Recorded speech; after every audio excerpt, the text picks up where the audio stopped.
Em 12 de dezembro de 1942, as tripulações da 6ª Divisão Panzer embarcaram em seus tanques em Kotelnikovo e ligaram os motores. 300.000 soldados alemães passavam fome em Stalingrado, cerca de 120 quilômetros ao nordeste.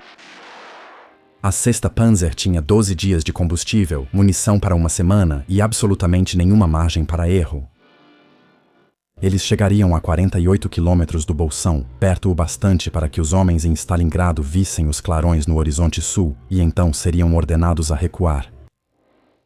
Hoje vamos revisar toda a história da Operação Tempestade de Inverno. Uma única divisão Panzer, recém-equipada vinda da França, foi lançada na estepe congelada como a ponta de lança da última chance realista de salvar o 6º Exército. O que encontraram, quão perto chegaram e por que foram retirados quando estavam quase lá. Quando o 6º Exército foi cercado em 23 de novembro de 1942, cerca de 300.000 soldados alemães e romenos ficaram presos em Stalingrado. Hitler não permitiu a retirada. A Luftwaffe tentou abastecer o Bolsão pelo ar, mas falhou rapidamente. O Bolsão necessitava de cerca de 700 toneladas diárias de suprimentos. A Luftwaffe entregou em média cerca de 105 toneladas. Os homens já estavam sem comida, munição e suprimentos médicos nas 2 primeiras semanas. Manstein, recém-nomeado para comandar o grupo de exércitos Don, entendeu claramente a situação. Para o 6º Exército sobreviver, era preciso romper o cerco de fora, abrir um corredor, enviar suprimentos e mover os homens ao sul. Não havia alternativa. O plano original incluía 2 ofensivas de socorro, um vindo da frente do rio Dnieper, a oeste, pela rota mais curta de cerca de 65 quilômetros. O outro sairia de Kotelnikovo, ao sul, e cruzaria mais de 120 quilômetros de estepe aberta. Os ataques soviéticos ao longo do rio Dnieper prenderam todas as unidades de Manstein ali. A opção ocidental já estava morta ao começar. Kotelnikovo e o 57, o Corpo Panzer, eram a única carta que restava a Manstein. E é aqui que o general Erhard Haus e a 6ª Divisão Panzer entram em cena. A divisão passou 6 meses se reequipando na Bretanha, França. Ela estava quase totalmente recuperada e tinha equipamentos novos. Seu principal braço era o 11º Regimento Panzer, liderado por Oberst Walter von Hunisdorf. O regimento contava com 21 Panzer II para reconhecimento, 75 Panzer III modelo JS com canhão longo de 50 mm, 30 Panzer III modelo NS com canhão curto de 75 mm para apoio à infantaria, 24 Panzer IV modelo GS com canhão longo de 75 mm e 9 tanques de comando. Cerca de 160 tanques no total, pelos padrões da Frente Oriental no final de 1942. Isso era muitos blindados para uma divisão só. Beleza, é aqui que a questão dos tanques importa para entender a história. O Panzer III modelo J era o principal tanque do regimento. Tripulação de 5 homens, comandante, atirador, municiador, motorista e operador de rádio. O canhão longo de 50 mm penetrava a lateral e traseira de um T-34 a distâncias de combate, mas atingir de frente era um desafio. Era preciso estar perto com um tiro limpo, mesmo assim o projétil podia ricochetear. O Panzer IV, com canhão longo de 75 mm, podia enfrentar um T-34 de frente a boa distância, mas havia só 24 desses no regimento, contra 75 Panzer III. A maioria dos homens do 11º Regimento Panzer entrava nessa luta sabendo que seu canhão principal era limitado contra o tanque soviético mais comum que enfrentariam. E ainda tinha o frio. A 6ª Divisão Panzer recebeu equipamentos de inverno e anticongelante na França, algo raro entre as unidades alemãs na frente oriental. Mas um Panzer III a menos 20 graus Celsius ainda é uma caixa de aço que suga o calor de tudo o que toca. Os motores precisavam ser aquecidos por 30 minutos antes de funcionar bem. As ópticas embaçavam, as vedações de borracha rachavam. A torre podia travar se a graxa endurecesse. As tripulações aprendiam a deixar os motores em marcha lenta durante toda a noite, queimando um combustível que não podiam se dar ao luxo de desperdiçar, pois um tanque que não ligasse pela manhã se tornava um peso morto de 23 toneladas. Um dos comandantes de Panzer III era o Oberleutnant Horst Scheibert, comandante de companhia no regimento. Depois, ele registraria o relato mais detalhado dessa operação na torre, usando diários de guerra, transcrições de rádio entre Hunisdorf e o quartel-general da divisão, além de sua memória. A chegada da divisão à frente oriental definiu o tom para o que veio depois. House foi chamado para se reunir com Manstein na estação de Kharkov em 24 de novembro. Ele lembrou depois que Manstein descreveu a situação de forma muito sombria. Após 3 dias, o primeiro trem com a 6ª Divisão Panzer chegou a Kotelnikovo e foi recebido por fogo de artilharia soviético. Os Panzer Grenadiers desembarcaram sob fogo de artilharia enquanto a infantaria soviética atacava a estação. A divisão já lutava antes de completar o desembarque. O restante dos 57º Corpo Panzer estava longe de estar em condições tão boas. A 23ª, a Divisão Panzer, foi retirada do Cáucaso com só 30 tanques operacionais. A 17ª Divisão Panzer do Grupo de Exércitos Centro tinha cerca de 60 tanques, mas só chegaria 4 dias após o início da ofensiva. O 53º Batalhão de Tanques Pesados, com seus Tiger E, também foi prometido, mas só chegaria à linha de frente no final de dezembro. Então, na prática, os 160 tanques do 11º Regimento Panzer eram a operação. Tudo dependia dos homens de Hunsdorf passarem. No amanhecer de 12 de dezembro, o 76, o Regimento de Artilharia, atacou posições soviéticas perto da estação Gremiachi, na ferrovia a nordeste de Kotelnikovo. Enquanto os Panzer Grenadiers mantinham os defensores cercados na cabeça de ponte, o 11º Regimento Panzer avançou em cunha, com Panzer IV à frente e Panzer III atrás e nas laterais. O avanço foi tão rápido que a 6ª Divisão Panzer passou pelas posições de artilharia soviéticas antes que os canhões fossem reposicionados. A 302, a divisão de fuzileiros soviética do 51º Exército, foi praticamente destruída ao final do primeiro dia. Scheibert depois relatou o avanço do primeiro dia. A neve caía das esteiras dos veículos. As tripulações estavam frenéticas. Eles atiravam em tudo e forçavam suas metralhadoras ao máximo. A infantaria soviética se dispersou por todos os lados. Ele disse que deviam achar os alemães loucos. Ao anoitecer, a 6ª Divisão Panzer avançou quase 50 quilômetros e chegou à margem sul do rio Aksai. Era um ritmo que pertencia a 1941, não ao inverno, arrastado do final de 1942. Mas a distância a percorrer era enorme. O rio Mishkova estava a cerca de 45 quilômetros ao norte e, após ele, mais 48 quilômetros de estepe separavam-nos do bolsão de Stalingrado. Stavka foi pega de surpresa.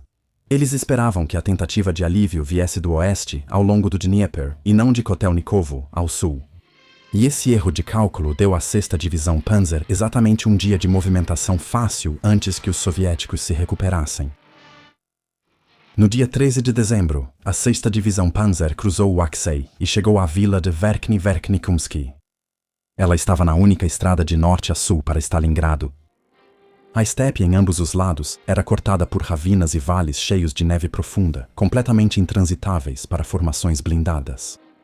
Toda a força blindada rumo ao norte precisava atravessar a vila, e os soviéticos sabiam disso. O 4º Corpo Mecanizado Soviético, liderado pelo general Volkov, avançava para a mesma vila pela direção oposta. Volkov tinha cerca de 100 tanques operacionais, com outros 50 em diferentes estágios de manutenção. O 8º Corpo de Cavalaria e partes do 13º Corpo de Tanques também convergiam para a área. O que se seguiu foi uma batalha blindada de 5 dias que o general House descreveu depois como uma luta corporal gigantesca. Em 15 de dezembro, cerca de 200 tanques alemães enfrentaram 400 tanques soviéticos nas planícies próximas a Verkhny-Verkhnikumsky. Foi aqui que as limitações do Panzer III surgiram. Os Panzer IV, com canhões longos de 75 mm, enfrentavam os T-34 a 800 a 1000 metros, enquanto os Panzer III precisavam chegar a 500 metros ou menos para ter chance de penetração. Mesmo assim, um tiro frontal na blindagem inclinada do T-34 podia ser desviado. A tática era usar os Panzer III para prender os blindados soviéticos, enquanto os Panzer IV e os canhões antitanque do Panzerjägerabteilung 41 os destruíam. Hunsdorf era um mestre nesse tipo de combate móvel e rápido. Ele mantinha o regimento manobrando, contornando as concentrações soviéticas e usando o terreno para criar zonas de destruição em vez de se desgastar em ataques frontais. A Luftwaffe deu apoio aéreo com Stukas bombardeando colunas soviéticas. A aldeia mudou de mãos várias vezes. Os combates duraram dia e noite. As equipes dormiam nos tanques entre combates, acordando com controles congelados e ópticas embaçadas. Tanques atingidos e imobilizados viravam caixões. As temperaturas chegavam a 20 graus negativos ou menos. Homens feridos deixados do lado de fora congelavam até a morte antes que os médicos pudessem alcançá-los. Em 17 de dezembro, os soviéticos já haviam perdido blindados suficientes em Verkhny e Verkhny-Kumsky para dar à 6ª Divisão Panzer uma breve superioridade numérica. Mas o custo era real. O regimento estava consumindo tanques, combustível e homens que não podia repor. Veículos danificados eram rebocados para trás e consertados à noite por equipes de manutenção ao ar livre, que de mãos nuas no aço congelado, tentavam devolver todos os tanques possíveis à luta pela manhã. Enquanto o 11º Regimento Panzer sangrava em Verkhny e Verkhny-Kumsky, algo ainda pior ocorria 200 quilômetros a noroeste. Em 16 de dezembro, os soviéticos iniciaram a Operação Pequeno Saturno, rompendo as linhas do 8º Exército Italiano no flanco esquerdo do grupo de exércitos Don. A ofensiva abriu um grande buraco na linha alemã e ameaçou a retaguarda de todo o resgate. Manstein enfrentava 2 crises simultâneas, mas seguiu avançando. Não havia alternativa. Em 19 de dezembro, com a 17ª Divisão Panzer finalmente na linha cobrindo os flancos, o grupo de batalha de Hunisdorf avançou audaciosamente para o norte e conquistou uma cabeça de ponte além do rio Mishkova. Em um certo momento durante o avanço, a 6ª Divisão Panzer enfrentou cerca de 300 tanques soviéticos a aproximadamente 400 metros de distância e destruiu 34 T-34. Eles estavam agora a 48 quilômetros do bolsão de Stalingrado. Não havia obstáculos entre eles e o 6º Exército cercado. Havia só um problema. O grupo Hunisdorf em Mishkova era quase todo formado por tanques. Os Panzergrenadiers do Kampfgruppe em Zolikopf ainda estavam 30 quilômetros atrás, lutando para avançar. A 23ª e a 17ª Divisões Panzer estavam presas protegendo os flancos. Os tanques de Hunisdorf não podiam avançar sem apoio da infantaria, o combustível estava crítico e a munição acabava mais rápido que o reabastecimento. Nesse momento, as primeiras unidades do 2º Exército de Guardas do general Malinovsky chegaram ao Mishkova vindas do leste. Novas divisões em força total são posicionadas logo após a marcha. Em 21 de dezembro, havia 19 divisões e meia soviéticas, com 149 mil homens e mais de 600 tanques enfrentando o 57º Corpo Panzer, que agora tinha menos de 85 tanques operacionais entre todas as suas 3 divisões. Manstein enviou o chefe de inteligência, Major Eisenman, ao bolsão de Stalingrado em um Fiesler Storch para explicar o plano a Paulus. O 6º Exército precisava avançar ao sul para encontrar a força de resgate. A palavra código era trovão. Mas Paulus informou que tinha combustível suficiente apenas para que seus tanques restantes percorressem cerca de 30 quilômetros. A equipe de resgate estava a 48 quilômetros de distância. Ninguém conseguia fechar os 18 quilômetros de distância. Em 22 de dezembro, na cabeça de ponte de Mishkova, a 6ª Divisão Panzer ainda resistia. Suas equipes já haviam repelido vários ataques soviéticos. Na manhã de 23 de dezembro, a 6ª Divisão Panzer recebeu ordens para se preparar para um último avanço. Foram reunidos mais de 120 tanques, 40 canhões de assalto, 24 carros blindados além de infantaria e engenheiros de apoio para o avanço final. O plano era percorrer os 48 quilômetros finais com o que restava da divisão. Naquela tarde, uma segunda ordem chegou e cancelou a primeira. A 6ª Divisão Panzer deveria romper contato imediatamente e recuar. A Operação Pequeno Saturno havia destruído o 8º Exército Italiano. As forças soviéticas ameaçavam Rostov do Don, e se a cidade caísse, todas as unidades alemãs ao sul do Don ficariam isoladas. Manstein precisava da 6ª Divisão Panzer para fechar a brecha. A tentativa de socorro havia acabado e o impacto nas tropas foi imediato. Todo soldado entendeu o que a ordem de retirada significava. O 6º Exército estava sendo abandonado. Scheibert relatou depois que, embora os motivos não fossem informados, oficiais e soldados sentiam que algo muito grave devia ter ocorrido para a liderança suprema abandonar centenas de milhares de homens ao seu destino. Todos os sacrifícios pareciam em vão e os sucessos sem significado. Na noite de 23 para 24 de dezembro, véspera de Natal, a 6ª Divisão Panzer deixou suas posições ao longo do Mishkova e marchou para o oeste rumo ao Don. A 17ª e a 23ª Divisões Panzer, fracas demais para resistir sozinhas, também recuaram.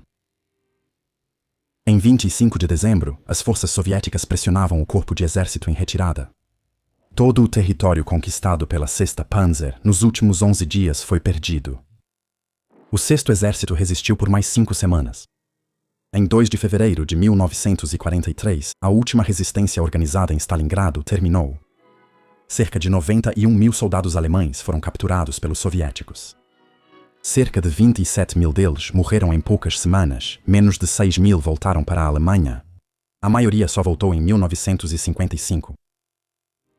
A 6ª Divisão Panzer não teve descanso. Ela foi logo lançada nos combates defensivos a oeste do Don, mantendo uma longa frente entre os rios Bistria e Kalitva contra ataques soviéticos contínuos. No dia de Ano Novo de 1943, mal 3 semanas depois do início da tempestade de inverno, o 11º Regimento Panzer tinha apenas 10 tanques operacionais de um total autorizado de 160. Hunsdorf foi promovido para comandar toda a 6ª Divisão Panzer em fevereiro de 1943. Ele liderou a divisão durante o contra-ataque de Manstein em Kharkov e na Operação Cidadela em Kursk naquele verão. Scheibert sobreviveu à guerra. Ele virou historiador militar e passou a vida escrevendo sobre guerra blindada. Seu relato da operação foi publicado pela primeira vez em alemão em 1956, sob o título Bis Stalingrad 44 km, 48 quilômetros até Stalingrado. Ele escolheu esse número para o título porque essa distância definia tudo. Perto o bastante para ver os clarões, mas não perto o bastante para fazer diferença. Manstein agiu corretamente. Ele atacou de forma inesperada, surpreendeu e sua lança atravessou a última barreira do rio. Mas não fez Paulus romper o cerco, nem impediu o pequeno Saturno de colapsar seu flanco e não podia estar em 2 lugares ao mesmo tempo. A 6ª Divisão Panzer chegou a 48 quilômetros de Stalingrado, sendo o ponto mais próximo alcançado.